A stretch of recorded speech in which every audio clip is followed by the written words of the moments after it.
II, American women took to the skies. They tested powerful warplanes just off the assembly line. They flew airplanes from factories to military bases. And behind the scenes, women engineers worked in aircraft factories. The Intrepid Sea, Air, and Space Museum is honoring these amazing pioneering women with an exhibition, Women in Aviation During World War II. I'm Penny Colman with the Women's History Channel, and I'm here with Jessica Williams, the curator of this fascinating exhibition. The Intrepid Museum celebrates each year with a program called Salute to Women, and this includes a number of different public programs and activities that acknowledge the contributions of women in history and science and engineering. And the exhibition Women in Aviation opened March 1st to really kick off our Salute to Women for 2012. During World War II, the American government was rallying all of its citizens to help support the war effort by participating in various activities on the home front. But in the case of women pilots, they really needed to go to the government, go to the military, and make the case for themselves to say, hey, we have this great skill, we're pilots, what can we do to help win victory for the Allies? There were a number of American women who really made the case for using women pilots during the war. One of those women was Jacqueline Cochran. She was a very prominent businesswoman and also a pilot, and she connected with Hap Arnold, General of the Army Air Forces, and made the case for starting a program for women to help fly within the Army. Another prominent woman was Nancy Harkness Love, who also had a similar idea to get women involved by ferrying planes across the U.S. The Women's Air Force Service pilots are perhaps the best known of the women pilot groups that flew for the U.S. military. There actually were two groups prior to the WASP, but the WASP was the one that really grew to prominence in 1943. So this was a program that accepted women who had some amount of flying experience. They were trained at a military base in Sweetwater, Texas, in military flying techniques. And these women came from across the country, and when they were trained, they went into a number of jobs with the military, including ferrying aircraft from place to place, including towing targets for anti-aircraft gunnery practice, which essentially meant that some of these women were flying airplanes, towing a target behind them, and anti-aircraft gunners were shooting at them with live ammunition, and other flying missions during the war. Were these jobs dangerous?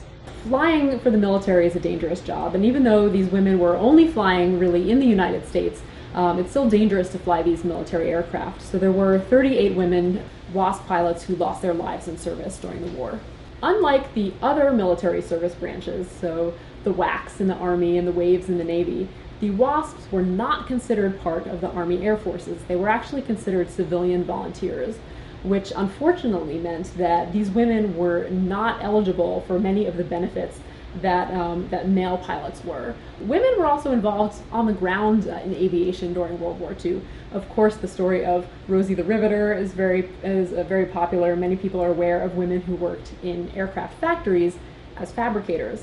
But there were also women who were specifically trained as aviation engineers. The Curtiss Wright Company, for example, recruited a number of college-educated women to learn to be essentially airplane engineers. And once these women were trained with very intensive classes in engineering and mathematics, they went out to various Curtiss Wright factories to work as engineers. Women also worked in aircraft companies as test pilots during World War II. So for example, the Grumman Aircraft Engineering Corporation, which was based in Long Island, had 3 female test pilots during World War II, and they tested military aircraft that came off the assembly line, including some of the planes that were flown right here off the Intrepid. There is one of those types of aircraft right here on display at the museum. It is the TBF Avenger, and it's a torpedo bomber. And this is one of the types of planes that these women test pilots would have flown. One of my favorite women featured in the exhibition is Teddy Kenyon. She was one of the test pilots who worked for the Grumman Aircraft Engineering Corporation. Her flight suit is on display in the exhibit. There's also another interesting artifact, very period artifact relating to Teddy Kenyon. Back during World War II, many of these women were featured in advertisements for various products, including cigarettes, which of course back then, many more people smoked than today. And there is a Camel cigarette advertisement featuring Teddy Kenyon. It says, "I tame Hellcats" across the top. Hellcats were a type of fighter plane that she would have flown. And it shows Teddy flying her plane, and at the end, getting off, and the male pilot there being very impressed impressed by her flying ability. How did these women pilots and engineers challenge the traditional ideas at that time of what women could or couldn't do?